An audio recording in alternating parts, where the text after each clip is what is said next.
এবার এই যে অমিত দত্ত, যার এই এত বিলাসিতা, এত বিলাসবহুল বাড়ি, সে আসলে চুরি করতে গিয়ে ধরা পড়ল পুলিশের জালে। যখন সে পুলিশ তার বাড়িতে গিয়ে দেখলো যে ওরে বাপ, তো সাংঘাতিক ব্যাপার। কি করে এলো এত পয়সা, কি করে এলো এই বিলাসিতার এত সুযোগ? এই অমিত দত্ত আসলে কি করতেন? পাড়া প্রতিবেশীরা তারা কিভাবে তাকে চিনতেন?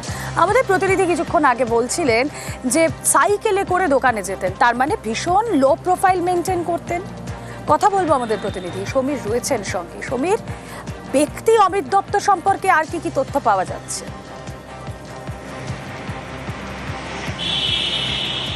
হ্যাঁ দেখো, যেটুকানি স্থানীয় সূত্রে জানা গেছে এবং পুলিশ সূত্রে জানা গেছে, যেটা স্থানীয়রা বলছে, ঠিক 14 বছর আগে